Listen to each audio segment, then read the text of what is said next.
ডাঙৰ ডাঙৰ ক্ৰিয়েটাৰে কথা ক'লে আপোনালোকে বিশ্বাস কৰি লয়, নকৰিব। এনেই কিছুমান প্ৰমোশ্যন দি দিয়ে, সেই প্ৰমোশ্যনবোৰ চাই আপোনালোকে 600 টকা দি জইন হ'ব, লিংক টিপিব, কিবা টিপিব, সেইবোৰ টিপি নপৰিব, সেইবোৰ জইন হৈ পইচা খৰচ নকৰিব। কাৰণ প্ৰমোশ্যন যোনে দিয়ে তাহাঁতি প্ৰমোশ্যনৰ নামত পইচা পায়, আপোনালোকৰ কেতিয়াবা লোকচানেই হ'ব। কাৰণ সকলো প্ৰমোশ্যন সঁচা নহয়। এইবোৰ মেকআপ দোকান, পাৰ্লাৰ বা হোটেল চোটেল সেইবোৰ ভাল, সেইবোৰ চাব, সেইবোৰত আপত্তি নাই, সেইবোৰ চাব।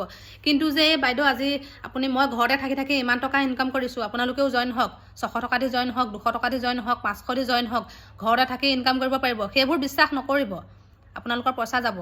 মই তেনেকুৱা আজি কেইবাজনীও মানুহে মোক ভিডিঅ' কৈছে যে বাইদেউ আমাৰ পৰা এনেকৈ তেনেকৈ বোলে আমি বোলে ভিডিঅ'ত পাইছিলোঁ বোলে, এনেকৈ জইন হ'বলৈ কৈছিলে, লিংক টিপিবলৈ কৈছিলে, আমি টিপিলোঁ বোলে, আমাৰ পইচা ল'লে বোলে, এতিয়া আমাক পইচা ঘূৰায়ো নিদিয়ে, আমাৰ ফোনো ৰিচিভ নকৰে, আমাক হোৱাটছআপত মেছেজো নকৰে, আমাক ব্লক মাৰি দিলে বোলে। তেনেকুৱা আপোনালোকে কেতিয়াও নকৰিব দেই, কেতিয়াও বিশ্বাস নকৰিব। কিছুমান ডাঙৰ ডাঙৰ ক্ৰিয়েটাৰে কি কৰে, মিছামিছি কথা এসোপা একদম প্ৰমোশ্যনত কৈ দিব, এই আজি এনেকুৱা হ'ল তেনেকুৱা হ'ল, মই এইটো লগাইছোঁ ভাল হৈছে, মোক সেইটো লগাইছোঁ ভাল হৈছে, মই এনেকুৱা পাইছোঁ তেনেকুৱা পাইছোঁ। পটককৈ বিশ্বাস কৰি নল'ব, নিজে গৈ প্ৰেক্টিকেলি চাই মেলি ল'ব, তাৰপিছত বিশ্বাস কৰিব। লোকৰ কথা শুনি কেতিয়াও আমি বিশ্বাস কৰিব নালাগে। মই সকলো কথা কোৱা নাই দেই।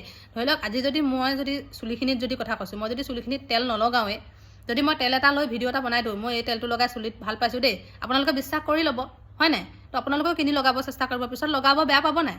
ঠিক তেনেকুৱা মানুহে এনেই ভিডিঅ'ত কথা এটা কৈ দিয়াৰ লগে লগে আমি কেতিয়াবা বিশ্বাস কৰি লওঁ, সেইটো নকৰিব, বিশ্বাস পটককৈ নকৰিবই।